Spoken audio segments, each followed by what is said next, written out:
here before, but today we knocked out some more counties in western Iowa. We've now done 87 of 99 counties in Iowa. No one's beating that. We're going to do all 99. And it's good. So we're going to actually be back on Monday in the area. We've got a pre-debate rally, and then we're going to do something the next morning over in southeastern Iowa. I'm flying solo today, but we're going to bring my wife and the kids and everything. And they've had fun doing this. 6, 5, and 3. They've been in places in northwest Iowa. They've been to the Field of Dreams over by Dubuque and got to run around the baseball field there. Of course, they've come to the Des Moines area and done things. They went to the state fair, which was incredible how big that fair is. I mean, that's unbelievable, the size of that. So we've had a good time, and we look forward to bringing it back. And I was just thinking, when I was a kid, I was a baseball player all growing up, all the way through college. If I could have just kept playing my whole life, I would have done that instead of ended up in the military and ended up running for office. But we did. And I remember one day, and I knew baseball like as a kid. I knew the players, I knew the Hall of Famers, and I think it was my dad was like, there's a Hall of Famer at the Firestone Tire Store down the street from where we lived in Dunedin, Florida. So this is in spring training. So a lot of the baseball people are down there. We were the home of the Blue Jays, but all the other teams had there. And, we go in, and turns out it was a retired pitcher from a place called Van Meter, Iowa. And his name was Bob Feller. And so I got to get, like, it was like a picture of him, like a nice drawing, and he inscribed it. And at that time you would pay to get an autograph. It's like we paid him $10 or whatever, get an autograph. So he signed it, made it out, best wishes for a successful career, whatever, signed Bob Feller. And I have that to this day back at the house. But I was thinking about that because I was neat as a kid. I looked at baseball, and he was like the fastest pitcher. So they actually, to time his pitches, they actually did a thing where they had a motorcycle going like 90 some miles an hour. And as soon as he threw, they timed the motorcycle to go, and he threw faster than the motorcycle. So it was the fastest pitcher of his era. And they've actually since done a documentary on who has the fastest fastball. And now these guys go and they'll say they're throwing 100, 102. But those radar guns are juiced compared to what it was in like the 30s, 40s, and 50s. So they said if you actually put somebody on the same plane, none of the pitchers now threw as hard as Bob Feller did back in his era, or Nolan Ryan too. Nolan was those were the two best. But as I started to get older and I had that autograph, I started to appreciate more things than just baseball. Bob Feller was a pitcher when World War II happened, and he immediately went in and enlisted in the Navy. But at that time, the Major League Baseball players during World War II were put on basically like what we call now MWR, Morale, Welfare, Recreation, where they would just play baseball to entertain the rest of the troops. And a lot of the big leaguers ended up doing that. Bob Feller would not do that. He's like, I want to go to combat. So he insisted on going to combat. He was in combat in the Navy, served in some pretty significant things, and then came back a hero, and then went and finished his career. But I look at that and I'm just like, that's the type of commitment to this country that we need more of now. We need people that are going to put service above self. We need people that are going to be willing to sacrifice because the country's going in a bad direction, and we need leadership now more than ever. And so you have an example that is right down the street, probably like 20, 30 minutes away from here, of somebody that really exemplified that. And I know there's a bunch of other people that have come from Iowa and beyond who've done that. And I think about what's going on in Israel. So when that happened, I was in Iowa the morning it happened. We were in Ankeny. We did an event, I think it was like 9, 10 in the morning. And I instinctively knew, well, one, I knew that would change the Middle East. I knew it was the 9/11 equivalent for Israel. But I also knew it would affect Florida because we have got a lot of Israeli Americans. We've got a lot of people that go back and forth to Israel. And I didn't know how necessarily. I mean, I knew it would affect, like, people lost loved ones. I was sure that was going to happen. And I was sure there was going to be a lot of tragic stories. I was like, we're going to be called upon to do something in this. Sure enough, a couple days later, these Floridians and other Americans, they're stranded in Israel in the middle of this war. State Department's not helping them. The embassy's not helping them. Biden is doing nothing to help them. And so I'm like, okay, well, what gives? So I said, all right, So I did an executive order in Florida. We activated our emergency response, and we sent planes over to Israel, and we picked up Americans, and we rescued over 700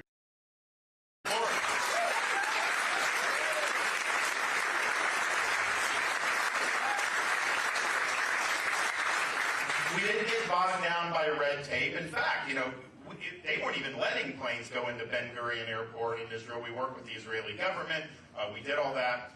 And the one thing, so my wife and I, we met the first plane that arrived. This was a few weeks ago now. 271 passengers, but 91 children. And so when you see the children coming off, like, yes, we knew the gruesome images and the reports and all that, but these were, and we knew there were hostages. Well, if we had done what we've done, there may be more hostages because these people were really being hung out to dry. But one of the mothers came up to me. She's like, my daughter is just saying the last 2 nights, I can't take the bombs anymore. I can't take the rockets. Let's get away from the rockets. Let's get to Florida. And so we were able to get that done and bring them back to Florida to safety. And it's just a question of when you see something needs to be done, are you going to lead? Are you going to get the job done? Or are you just going to complain on the sidelines? And we made it happen. And then, come to find out, Biden said that they would give transport to people, but they wouldn't transport them back to America. They would dump them in Greece. And then they'd send them a bill for the transportation. Look, if you come to this country illegally, Biden flies you all across the country at no expense. He'll put you up in hotels. They don't charge.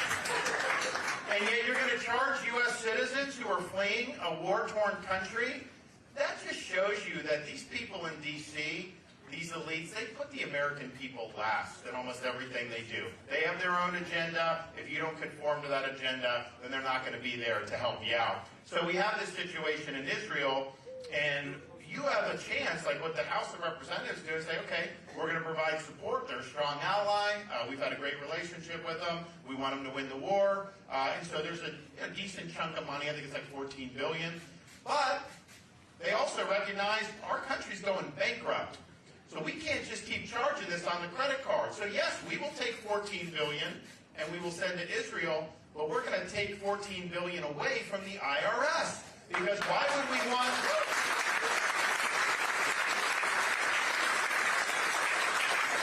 Why would we not want to make choices? You've got to make choices, and they're making choices, and I think that's the way it should be done. Biden just wants to do $105 billion for all these different things in there. The media will say Biden's package includes money for border security. No, it doesn't. It includes billions of dollars to process more illegal aliens, not to stop illegal aliens from coming in the first place. It will invite more illegal entries for what he's doing. But it's important to say so we support Israel, we stand with them. But Biden, he speaks out of both sides of his mouth. He says we stand with them, then they're calling for a ceasefire or a pause in operations. If you're concerned about what's happening in Gaza, then you should be telling Hamas to unconditionally surrender. That's what you should be pushing for. You should tell Hamas to release the hostages. That's what you should be pushing for. But it seems like everyone wants to blame Israel just for defending themselves, so that's unacceptable. The other thing that we can't do that Biden wants to do, and I think they've probably done some, they want to send $100 million to the Gaza Strip, and they say it's for humanitarian relief, but that money will be commandeered by Hamas. So you're trying to fight the war against Hamas. If you're Israel, then you have the West, the U.S., the UN, useless organization, sending money to basically Hamas. I would not give 1 red cent to Hamas. Not 1 red cent. And they need to release these hostages. I look, though, so you have that, and, who knows what could happen? I mean, there's a lot of things in the Middle East. It's a combustible area. I think Biden's lack of leadership has really raised the stakes there. But we also saw how that's affected our country here. I joke, like I was a blue-collar kid growing up. I worked minimum wage jobs. I was a baseball player. I ended up going to play baseball for Yale. I'd never been to New England in my life. I showed up my first day, with jean shorts and a T-shirt on, which is what we war in Florida. That did not go over well with the boarding school kids who were a little bit more proper than that. But I tell people I'm one of the few people to get through both Harvard and Yale and come out more conservative than when I went in. That's not easy to do. It's not easy to do. And I remember leftism. I remember a lot of that. But even in my day, I don't think you would have people on campus back then that would be celebrating a terrorist attack. Before the blood was even dry on these Israeli civilians, you had people out there in places like Harvard and Penn. And it really exposed the sickness and a rot in our universities and in our society. And I can tell you this, any of those students who are on foreign student visas that are making common cause with Hamas, when I'm president, I'm canceling their visas and I'm sending them home.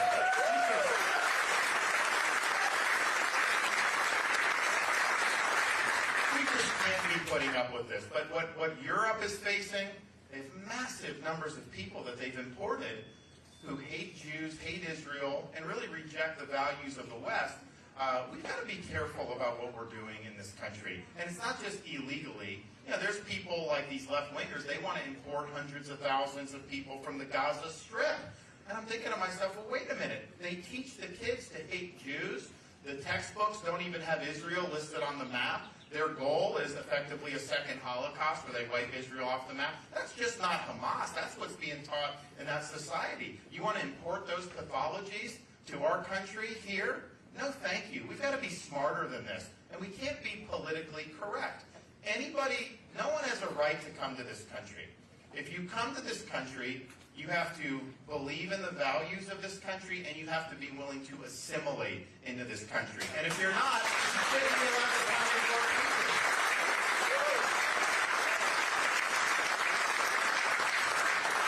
And the thing is, though, when I was in Iraq, at that time, there was fights against Al-Qaeda. Iran was funding people to kill our troops. But Saddam was gone, but it was okay, they're going to create a democracy in the Middle East. But what you find is, they didn't view freedom the way we view freedom. They didn't want an American-style democracy. That's not what they aspired to. They wanted a society governed by Islamic law, Sharia law. That's what they considered freedom. And look, they're entitled to that, but that is not our view of freedom. And I learned that some of this stuff is just different, and that's fine. But I want American freedom. I don't want to water that down. In fact, we need a new birth of freedom in this country for what Biden's been doing. But that's what we have to be protective of. That's what we have to revive.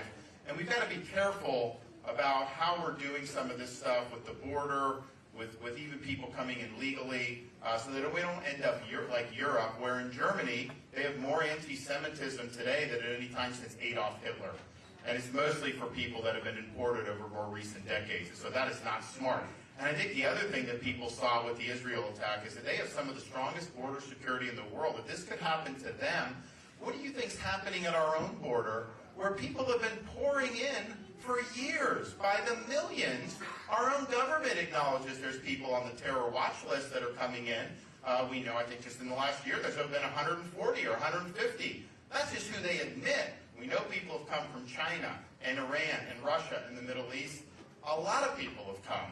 Do you think that they're not sending people to do us harm, our enemies? Of course they are. They know this is a huge vulnerability. So, unfortunately, this country is vulnerable to terrorist attacks again in ways that we weren't, maybe 5 or 10 years ago.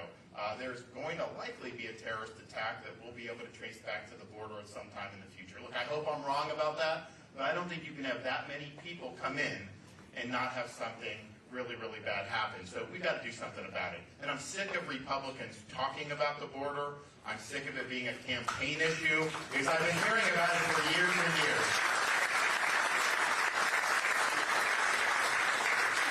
So I'll be the president that finally addresses the issue and ends the issue in this country once and for all. And we'll do that by declaring it a national emergency on day one.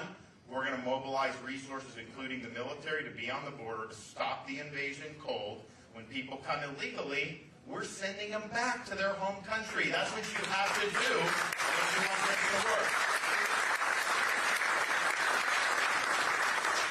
Now, we will build the wall and have Mexico pay for it. And I know they mentioned that earlier. And I remember those rallies from 2016, and I remember people would say, you can't do that. And then candidate Trump's like, no, Mexico's paying, like definitely. Now he says there was no way he could make Mexico pay, that there was no legal mechanism or whatever. And I'm like, well, why didn't you say that back in 2016? Here's the thing, though. There actually is a way you can do it. Yeah, they're not just going to cough up money and we say, give us money. No, that's not what you do. And people told him this when he got in office, that he didn't do it.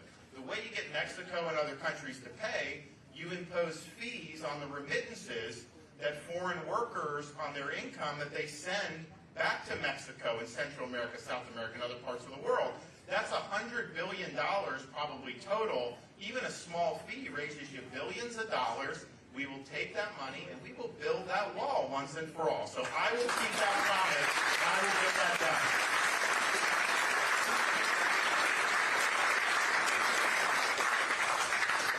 But what you have to also do is understand the reason why it's so bad is, yes, neglect of our own government, but the Mexican drug cartels are eating our lunch at the border. They're facilitating the migration. They're doing human trafficking. They're doing sex trafficking. They're doing drug trafficking. And we now have tens of thousands of our fellow Americans that are dying from fentanyl overdose each and every year. And the thing about the fentanyl is, because I've been able now to meet a lot of angel moms. Angel moms are mothers who've lost kids to fentanyl overdose. And the thing that you find is, yes, look, addiction is tough. There are people that get addicted to drugs and then eventually overdose and die. And we know that that's a tragic fact that we deal with. We work on it in Florida. We actually have a program, an opioid response program. We're the only state year over year that has decline in overdose deaths, and we're proud that we made some progress there. So there's lots you got to do. But the thing about fentanyl is you can have, a lot of times these moms have college kids who are maybe stressed out, they're studying for exams, and they think that there's a pill that could just help them kind of get through the stress and everything. So they buy it, someone recommends it, and it turns out it's laced with fentanyl, so it ends up being fatal. So just kind of one mistake, not somebody that was doing drugs all the time, and that can be all she wrote. We even had a case in Florida where an 18-month-old baby was crawling on the carpet of an Airbnb rental unit. There happened to be fentanyl, just residue from fentanyl on the carpet. Baby came in contact with it, died. Can you imagine that, having that happen? So this is happening all across our country, and the people in D.C., they don't care. They're not doing anything about it. They're just shrugging their shoulders, and the deaths mount and mount. So we're going to treat the Mexican drug cartels like foreign terrorist organizations. They're invading this country, they're killing our people, and we are fighting back. We're going to use deadly force against them. We're going to end the problem once and for all. We also need to, look, I think about my upbringing, blue-collar kid, working minimum wage jobs, doing all this stuff, and I just did it because I was like, look, in America, if you just work hard and get the most out of your God-given ability, you can do well. And I always believed that, otherwise I wouldn't have worked hard. But now, people are doing everything right, families trying to raise their kids, and they're falling further and further behind because of rising prices, grocery costs, housing costs, interest rates, buying a new automobile. All this has made the American dream out of reach for millions and millions of people. And this is an example of Bidenomics. It's an example of Congress borrowing and printing so much money. So we need to do something about that. We need to restore the American dream in this country. And it starts by getting the inflation under control. How do you do that? Don't let Congress spend so much money. In Florida, I vetoed billions of dollars of excessive spending. We cut taxes every year by record amounts, and yet we ran big budget surpluses. We actually paid down almost 25% of our state's total outstanding debt that it's had since the beginning Florida was a state. So it can be done. You just got to have the will, and you got to be willing to discipline the big spenders in Congress. So we will do that. You also have to take all the rules, the regulations, the executive orders that Biden has put in. You got to rip them out, and you got to throw them in the trash can on day one because it is holding us back.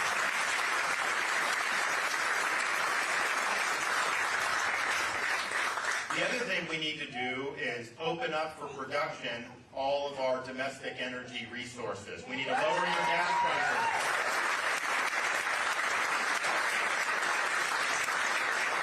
We need to lower gas prices. We need lower energy costs across the board.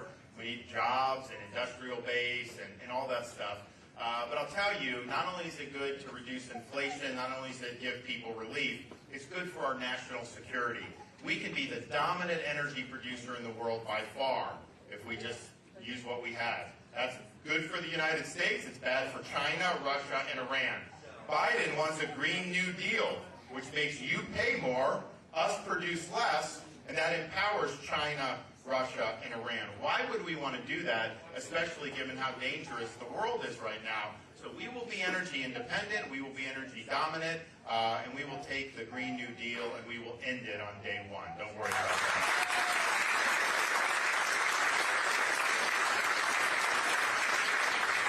You know, I think about how Congress has borrowed and printed and spent. The Federal Reserve has been crazy with how it's handled this stuff. So we'll rein in the Federal Reserve.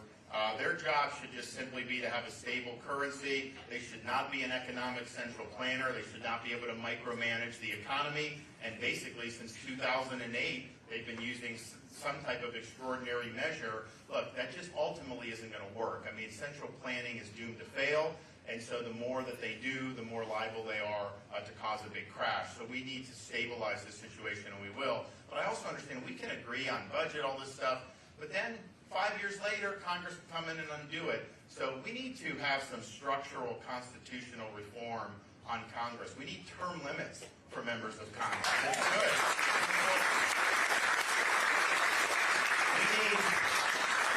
We need a balanced budget amendment for the U.S. Constitution. You have to balance your budget. They want you to balance it. And we need a line item veto for the president. I have that as governor, so they can put a budget bill on my desk. I can veto individual items. And so, you know, once the record for vetoes when I became governor was, I think, $800 million in a year. I broke that record. I did $3.3 billion one year, and that was basically 3% of our entire budget that I vetoed and did. But that's part of the reason we've been able to reduce the debt and everything. So if Congress does these massive spending bills, if the president had line item veto authority, you know, there'd be no reason why you would have to accept funding for, like, I mean, they fund things like transgender in Bangladesh. I mean, it's crazy what the some of the stuff, just nix. And so we would take a real serious hatchet to that, but we need that reform. So that's good. But all of that being said, if we do all of that stuff, people are going to be able to get ahead again. The American dream is going to come alive again. And if people are working hard and doing everything right, raising kids, if they can't get ahead and have a better life, then America's not going to work. And so it's not working now. We're going to fix it. The other thing we're going to fix is our U.S. military. Because right now, you have the lowest recruiting that we've had in a generation since the end of the Vietnam War. They've indulged in woke ideology, social experimentation. That is not what the military is about. The military is about one thing, mission first. You achieve the mission that you set out to do. When you join, I mean, do we have veterans in the house? How many people have served? What do we got? Thank you for your service. We appreciate it. When you serve, you are signing a promissory note payable to the United States of America for an amount up to and including your life. You don't know where they'll send you. You don't know what contingencies will happen, none of this stuff. And I think that people that volunteer, they just want to know that if they're going to do that, that the people that are in positions to determine some of those things are going to do it for the right reasons, and they're going to be solely focused on achieving the mission. Because you bring in people from all parts of the country, all walks of life, ethnicities, all this other stuff. People have their own viewpoints, their own agendas, but you check that at the door. And everyone's got to put the mission first. If you don't do that, people die. And that's just the ethos that you need to have. They've walked away from that with a lot of the social stuff. I meet veterans that say they did more DEI training than they did combat training in the last year. And I'm like, how is that something that's going to help us fend off China or some of these other countries? So we've got a lot of work to do. So as Commander-in-Chief on day one, I'm going to take the woke, the social experimentation, everything, rip it out of the military and get rid of it. And let's get back to basics. Let's get back to basics.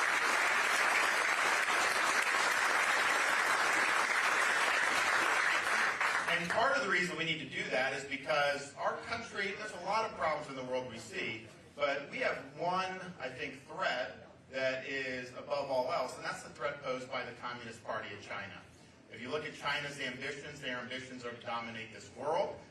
They have an economy that's almost as strong as big as ours, military that's almost as big as ours, and a lot of people think they may be able to pass us by if we don't chart a different course. Now, I think China's got a lot of weaknesses too, but Biden's policy has been more deferential. He says, oh, China and us, we're not adversaries. We want China to do well, all that stuff. I can tell you this. My policy with respect to the United States and the Chinese Communist Party is very simple. We win and they lose. I don't want them to do better. So in order to do that, we need to beef up our military in the Pacific so that China's not able to realize its ambitions in the. We need to decouple our economy from China. We should not be dependent on them for things that are vital to our national survival. And we are right now. We need to change that.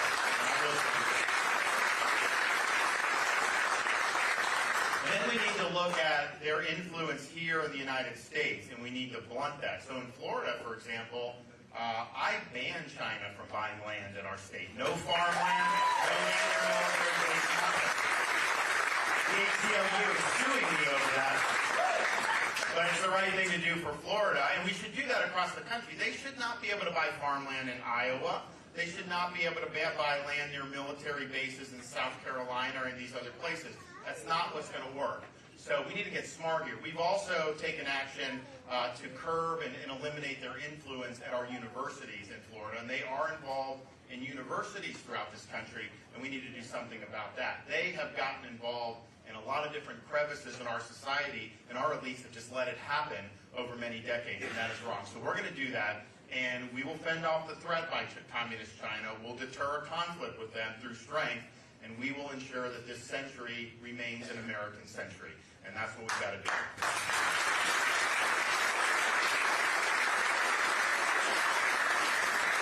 We're also going to ensure that our education and school system is dedicating to educating kids, not to indoctrinating kids. We want parents' rights.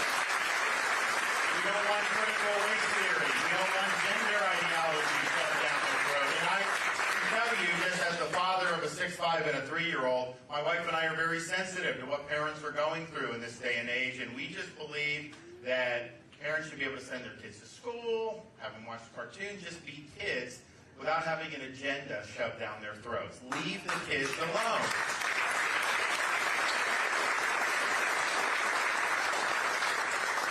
We need more in the schools, though, American civics, teaching kids about our Constitution, teaching them what it means to be an American and why people have fought for this country. We need more patriotic education. We're doing it in Florida. We need to do it nationwide. And we also need to understand that, and seeing what's happening in these universities only confirms it, you do not need to get a 4-year degree to be successful in this country. That's one way you can be successful. In some ways, it's great for many people, but it's not the only way you can be successful. We've got a generation of students that have been told you must get that degree. They've gone deep into debt. They get a degree in zombie studies, and they end up in a job they could have out of high school. Now, that is probably not the best pathway. Meanwhile, you have other kids come in, like in Florida, we do workforce education in high school, for example. You get a degree, a certificate in welding or electric or aircraft maintenance. They're making good money right out of high school and end up with no debt, and they can do very well. So I want to have more of an emphasis on vocational education, on workforce education. A 4-year brick and Ivy university is one way you can be successful. It's not the only way, and it's not the best way for many, many people growing up. And if you do that, it's not only more opportunity for individuals to do well without debt, it's going to be good for our economy because businesses are going to have skilled workers to be able to fill a lot of the spots that we're going to need in the years to come. So I'm a big believer in promoting vocational education. And these universities, we need to reform how they're being done. I mean, the idea that they are allowing Jewish students to be chased around campus for fear of their lives by some angry mob, and they're not doing anything about it, that's disgraceful. That is letting your ideological agenda trump basic decency. And so there's a sickness at these universities. We're going to do accreditation. We're going to do a lot of stuff to whip them into shape, but your tax dollars should not be going to any university that is fomenting virulent anti-Semitism or any of these other societies.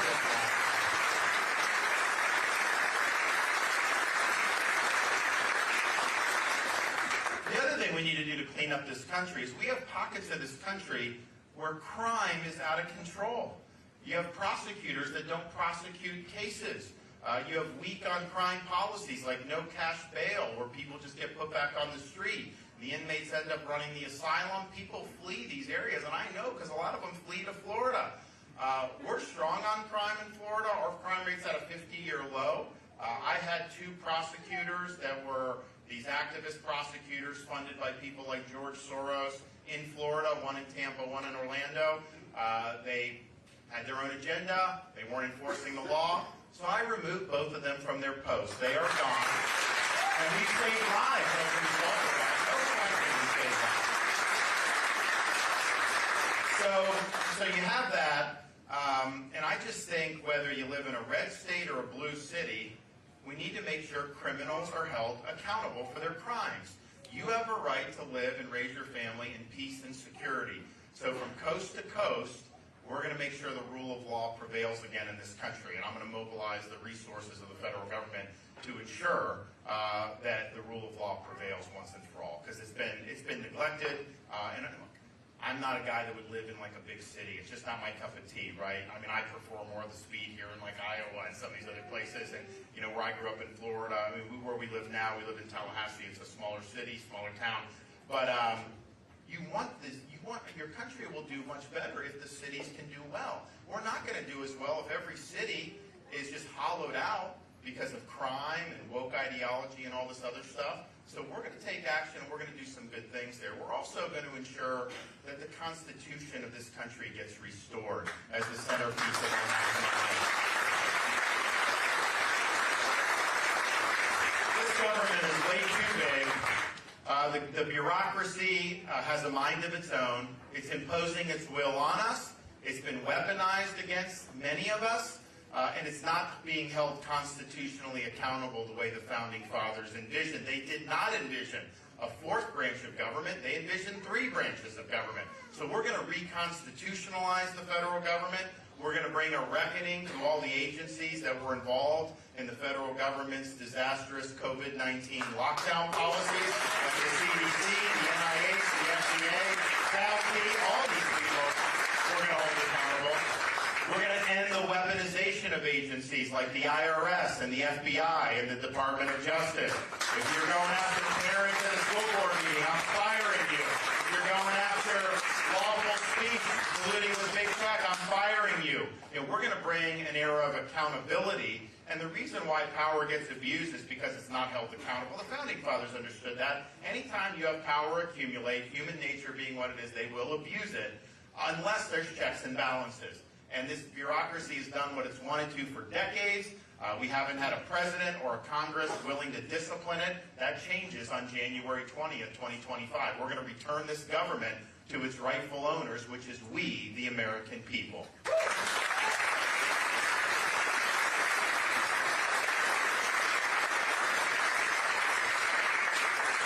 And we need to do all that and more because we are in jeopardy of being the first generation of Americans to leave to our kids and grandkids an America less prosperous and less free than the one we inherited. And we would be the first generation of Americans to do that. That would represent us breaking faith, because every previous generation has said when times were tough, when they had to dig in, they would dig in and sacrifice so that those that came after them could live in freedom. So we're called upon now to do that. To rescue this country from its decline, to reject the idea that simply managing the decline a little bit better than the Democrats is going to cut it. It will not. We must reverse the decline of this country. We need to usher in an American revival, and we need to provide a new birth of freedom throughout the land. Now, to do that, it's going to require that we fight. And I will fight for you as the President of the United States. Anytime you're doing any of these big things, there's going to be a lot of people that don't like it. The media, the left, some of the D.C. establishment, the bureaucrats, even maybe some old guard Republicans may not like it. The question is, as a leader, are you going to be willing to dig in and fight for the people you represent, or are you going to fold your cards and bend the knee? I will stand my ground and I will fight for you.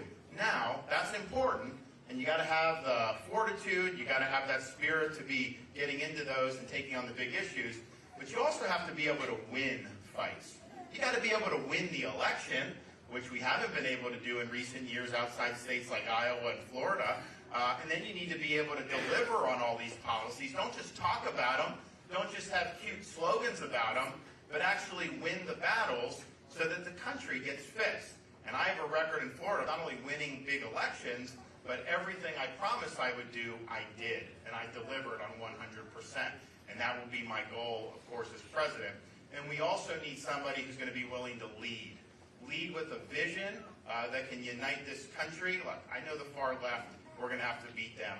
But I think there's a big majority of this country who is sick of what the Democrats are doing. They don't want to have an open border. They don't want criminals roaming the streets. They don't want to be told that a man can get pregnant because they know that's not true. So we have an opportunity, I think, to build a pretty big coalition. But it's going to take a leader that has a vision that inspires people to come on board. You don't want to be repelling people. You don't want to be dividing people that we could get on our side. And we showed an ability to do that in Florida with our big victory. The woke left didn't like it. They didn't like what we were going to do. But we beat them across the board. And there was a supermajority of people that were there with us. So we will lead this country to a great comeback. And we will make sure that our kids and grandkids have the type of future that we all know that they deserve. And I'm motivated by fighting this fight because I have a 6'5" and a 3-year-old at home. My wife and I want their futures to be bright. We want them to have opportunities. But I'm also motivated by the debt of gratitude we owe to people that have come before us. You go into places like Washington, D.C., and look at all the monuments there on the National Mall, and it's nice. It's awe-inspiring, Lincoln, Washington, all this stuff. You feel a sense of pride about the ideals that are represented there. But if you take a jaunder over the Potomac River, you see the best monuments to this country's freedom, because you see a lot of small headstones orderly arranged over the rolling hills of a place called Arlington National Cemetery. It's a reminder. It is a reminder that you can have the best Declaration of Independence in the world, you can have the best Constitution in the world. These things don't run on autopilot. They require every generation of Americans to step up, do what they need to do to defend freedom when it's threatened, and sometimes put on a uniform, risk your life, and indeed give that last full measure of devotion for service to this country. Now, we're not called upon to make sacrifices to that extent in this political campaign season. What we are called upon to do is to do everything in our power to do justice to their sacrifices, to make sure that we don't let freedom slip through our fingers here with this generation of Americans. As your nominee, I will get the job done. We will win the presidency, the Congress, the Senate, state legislatures. We will sweep in January 2025 with a chance to do big things. As a leader, I'll always conduct myself in a way you can be proud of. And as your president, I promise you this, I will not let you down. Thank you all. God bless you. Thank you. Thank you, thank you, thank you. All right, I think we got some time for some questions. Yes. Okay, so I'm about 20 years older than you are. So now I've earned the right as a senior citizen to say what senior citizens and citizens beginning in time that is but I really believe that it is. And so every election is going to be the most important election ever. But I really believe that this is. To the point where I think at this point, other than Nikki Haley and you, everyone else should graciously bow out and let the GOP coalesce around the candidate. So the question is, without saying anything that is evidence, Ambassador Haley, because the two of you clearly are behind the GOP ultimate, that's not true. Why should we have a candidate for DeSantis rather than a candidate? Well, I think a lot of number of reasons. I mean, who has fought and won more big battles in this country in recent years than I have in Florida? I don't think you can find very many. I mean, honestly, your governor is one of them who's done well. But compare my record and then think about her record. What has she known? Has she dug in when it's tough and fought? and won and delivered? No. It's just not the way it is. It's just a different flavor of leader about somebody that's going to stand in there and fight. We do have differences on some issues. Ban China from buying land. She welcomed China into her state. They gave land to a massive Chinese company 5 miles from a military base. And some of the veterans have complained to me because there was a massive Chinese flag right there a few miles from a military base. I never invited China in. We got them out of the universities and we kept them out. So that's just judgment, I think, that's really, really strong in that respect. And then I think politically, I took a state that was always 50-50 and we transformed it into a solid Republican state with a 20-point victory. I think if you look at her election performances, she was in a very deep red state of South Carolina running in very big Republican wave years, and she had a margin of victory less than I did in Florida with how conservative South Carolina is. So I've shown an ability to win urban voters. I've shown an ability to win suburbs. I've shown an ability to, of course, win rural areas, and that's with a bold agenda. I mean, I'm not trying to be anything that I'm not. I tell you what I believe, and I shoot for the stars. But what's facing, the reason why the country's going downhill is because the left has basically captured almost every major institution in this country. So, we can have a policy fight, and conservatives can even win a policy fight, but if it's just a superficial battle, that is like not winning the war at all. Because they ultimately, if they control the schools and the bureaucracy and corporate America and all that, if their agenda is embedded into every major institution in our society, they are ultimately going to win ultimately going to win the war. Florida, I think, is the only state where we can say, I've beat the left on the institutional level. We beat them in the schools. We beat them now in the universities. We have now in Florida, all tenured professors must undergo review every 5 years and can be let go for poor performance. When has that happened before? We're doing it. We're doing a whole bunch of other stuff with that. Corporate America. We kneecapped ESG in Florida. We took $2 billion away from BlackRock, who was managing it in our state pension fund, because they're going for all the political agenda. We eliminated DE&I at our universities. They say it's diversity, equity, and inclusion. It's a political agenda. It's discrimination, exclusion, and indoctrination, and it has no place in public institutions. And we eliminated it in our universities. We did the battle when we were fighting to protect our kids from transgender ideology in the elementary schools. We were opposed by the most powerful corporation in Florida, Disney. We stood up to Disney, we fought back against Disney, and we won the fight on behalf of the kids in the state of Florida.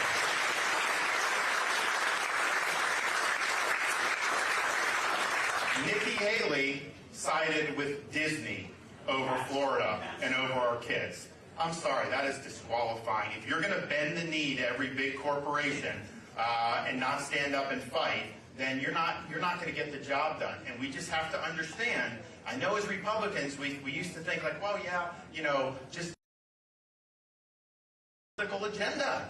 These businesses are trying to impose change on our society. So you can't just close your eyes to that. You got to fight back and you got to defend people's rights and freedom. So we've done that across the board, I think, in a way that nobody can rival.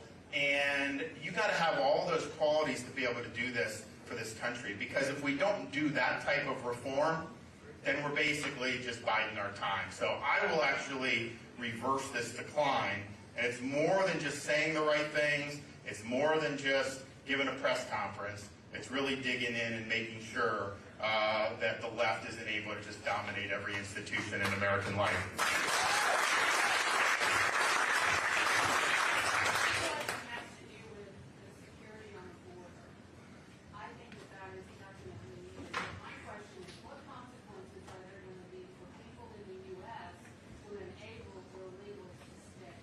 So yeah, if you're facilitating illegal migration in Florida, we have laws against this.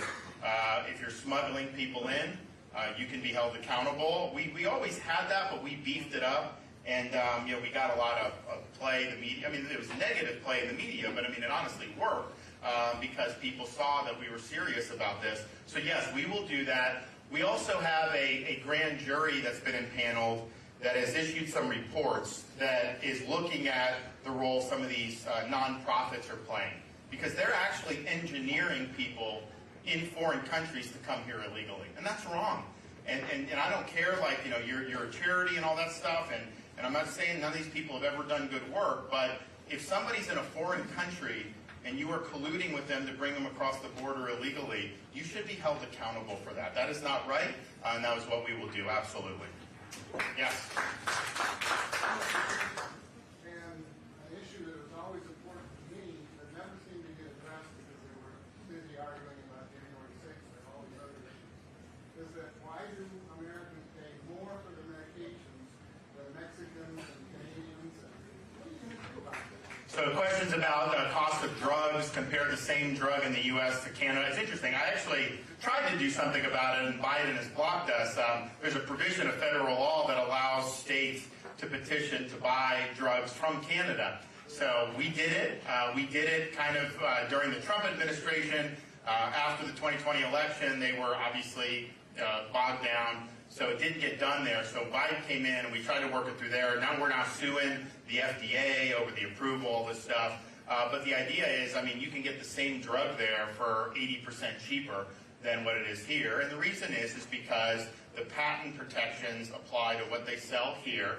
They don't apply in those other countries. But, you know, those are other wealthy democracies, too. So what it ends up being is we subsidize the drugs for the entire developed world here in the United States. And I think that that's wrong. I think that they should have to pay their fair share when it comes to this, and I don't think it should all be on the United States. And, you know, the thing is like when you're paying so much for drugs, how much of that money goes to just paying for them to run commercials all the time? I mean, they spend an ungodly amount of money on these commercials, and it's like, okay, I would rather not do the commercials and you guys save some money. But yes, we need to address how that works internationally so that we have more fair pricing here. Yes? Hi, I'm Deborah Feliz. I'm from Colorado, but I've been here since January this year. I'm a veteran. What service? Pardon? What service? Army. Oh, good. Thanks for your service. Thank you.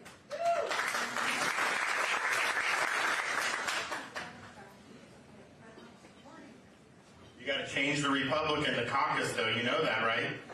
Are you going to do it? Okay, thank you.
I guarantee you we're not in third here. I mean, this is third down, so don't worry about that.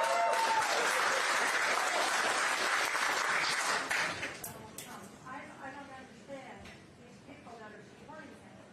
You know, it doesn't make sense. Well, look, so, I mean, thank you for your support. I mean, I think you have a situation where he has 100% name ID. He's the one everybody knows. So he's got some people that are hot to trot for him, but he's got a lot of people that he's kind of who they know. So it's up to me to go out and show that we have a vision that will be better, that I'll be a better candidate, a better president, and be able to deliver a lot of the promises he was not able to deliver. And I think we will do that. And I think that we're seeing that here in Iowa, and I think you're going to be pleasantly surprised. But here's the thing. There's the media. Why does the liberal media want Trump to be the nominee? They do want him to be the nominee. I mean, like, that's what they're doing. And when they say, like, oh, the people have spoken. Like, I literally had someone interview me today say, haven't the people spoken? And I'm like, has there been any contest yet? Has there been? So that's what they're trying to do. They're trying to force it that way.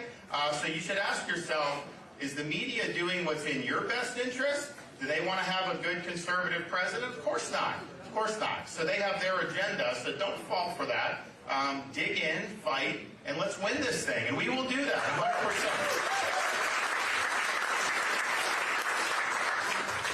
lot of China's economic success is because of this. So how do you propose to extricate us? Strategic decoupling. Part of it is just the fact that you're going to have to reconcile that a lot of the people that got rich, like on Wall Street with China, that the jig is up. I mean, we just can't sell out the country to empower China just to make a few people rich in Wall Street. I mean, we've got to do what's in the best interest of this country. So some of the decoupling is going to be reshoring some of these key industries, supply chains, domestic production, because we have to control our own destiny. So you got to be smart about that. It's not easy. You got to be methodical, but it has to be done, and we will do that. Yeah. Yes, ma'am. What is going to be your process of getting the illegals out of our country? Find them and then send them back. I mean, we have the resources to do it.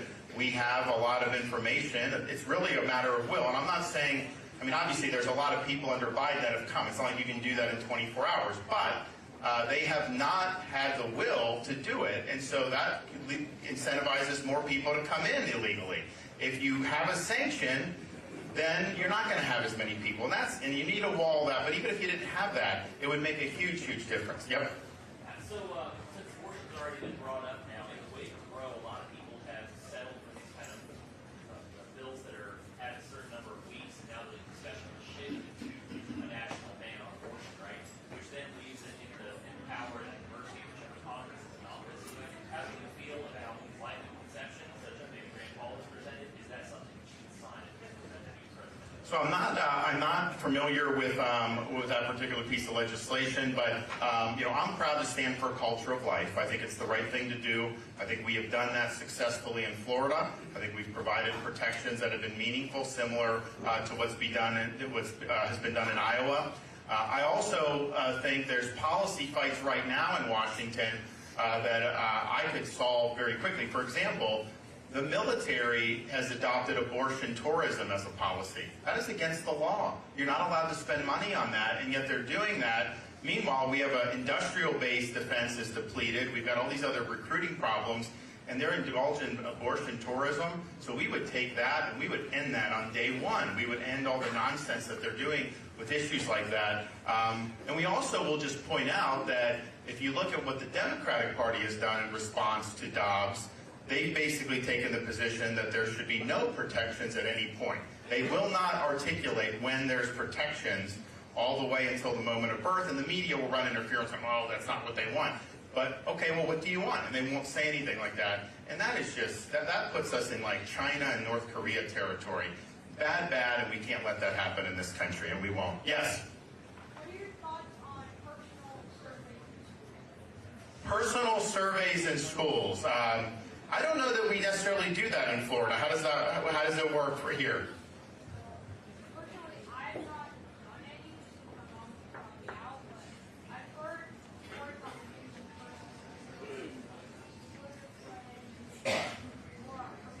Oh, okay, I think I know what you mean. Yeah, so some of these surveys I think are trying to get at issues that schools shouldn't be involved in.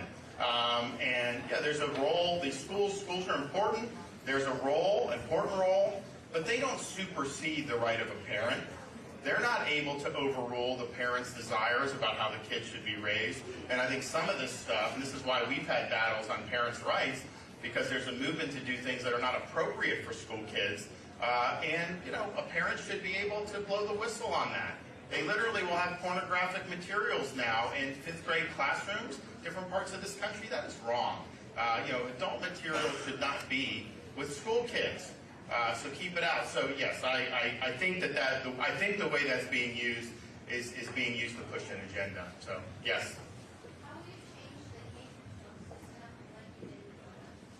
How would I change it like I did in Florida? Well, I think it's a little bit different, just in the sense that the federal government has different powers than the state government.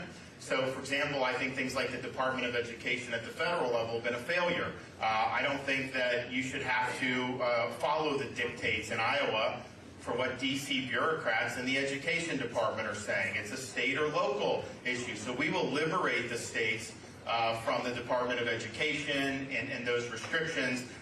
One thing I think we will do is we will do school choice nationally. And the reason why I think we have to do it nationally, in Florida, we've got 100, hundreds of thousands of kids now on private scholarships, and it's been good. We have charter schools, which are public schools but are not run by the school district, and then our school districts now have choice within the districts because that's what parents have come accustomed to. And Florida's gone from bottom half of states to where we're third and fourth respectively in fourth grade reading, fourth grade math last year, and we're a very demographically diverse state as well, so we're able to do it. So empowering parents with choice works. It doesn't hurt traditional public schools. It causes them to compete for students, and so our public school districts do a lot better today than they did 25 years ago. So the choice works. In fact, our charter schools, we have 363,000 kids in charter schools, or public schools, not run by the school district. They're not entitled to any student. It's purely somebody is choosing to send their kid there. If you take that 363,000, disproportionately low income, disproportionately minority, if it was its own state, they'd be in the top 5 in the United States for performance. And so it just shows, people from low income, well, people from different walks of life can do well. They just have to have, the parent has to have the ability to find a place that works for their kids. And we were able to show that that's successful. So we've done it in Florida. But why do you need to do it nationally? I think you have to do it nationally, even though I think ideally it would be done at the state or local level, because your places like Chicago are never going to give these kids opportunities. It's controlled by the teacher union. They are not going to liberate. These are poor kids, and they're basically trapped in schools that are failing. Baltimore, Philadelphia. So we'll be able to come in with scholarships to liberate these kids and give them opportunity, and it'll be in other parts of the country too, but I don't think we should just consign an entire generation to failure. I think we have an obligation to step up and provide people opportunity, so we will do that. Okay, yep. You mentioned term limits. What was the number? 3 terms in the House and 2 terms in the Senate. Yep.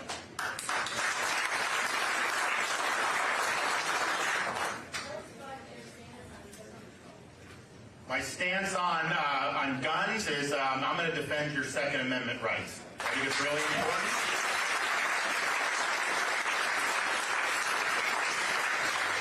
I think it's really important, and I think it's something that when we're in an era where people on the left are attacking police, some have even defunded police, weak on crime laws, you not only have the right, you arguably have the duty to defend yourself and your family from some of the stuff that's going on. And look, Iowa's better governed than say California, but I can tell you we were in California at the end of September for this Reagan Library debate, and they had I ran into half a dozen people that had been mugged within the last year. And I'm thinking to myself, like, in Florida, I don't run into people that have been mugged. I'm not saying it never happens, but it's just a different situation. So yes, people need to be able to defend themselves, and you have that constitutional right, so we'll make sure that we protect that for you going forward. Okay, we got time for one more question. Yes? Fossil fuels fuel the middle class.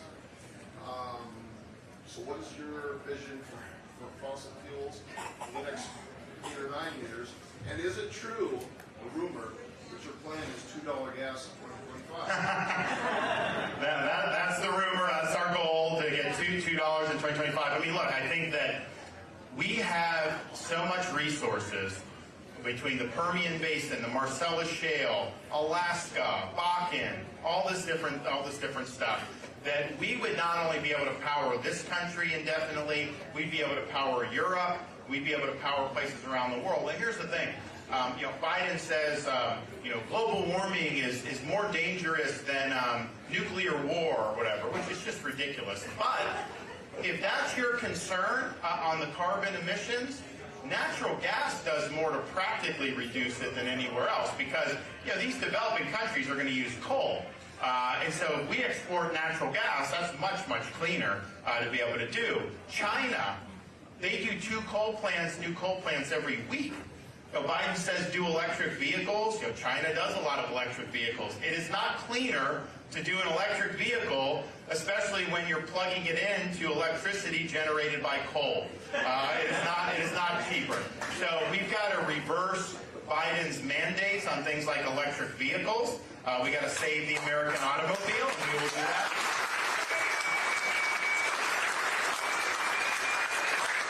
But it is an opportunity for us, and we're going to be very aggressive on the permitting, on getting this bureaucracy to start moving so it's not constraining all the capital investment. But it could be a big driver for our economy. Obviously, I want you to pay less. Obviously, I want businesses and the other economy to have lower energy costs because that impacts prices. I want to bring prices down. That's a component. But it could help spur really significant economic growth in this country. If you look at the problems we have with the budget, yeah, Congress is spending too much, all this for sure. But we haven't grown at 3% consistently since before the great financial crisis. We have 3% growth. You're going to start to have the ability to deal with this budget in a much more, I think, effective way. In Florida, I cut taxes every year. We had to spend money on roads and school because I had millions of people that have moved into the state since I became governor. And yet, because the economy was growing and our economic base was broadening, we had massive revenue pouring in, and we ended up running the surpluses and paying down so much of the debt. So having a strong base of growth is really, really huge. And you got to get the bureaucracy off the bat. There's a whole bunch of things throughout the whole economy you got to do. But this energy is really, really significant. So that'll be a day one thing. We'll open it up. We're going to get to work. And you will see some positive benefits as a result of that. Okay, thanks everyone. God bless.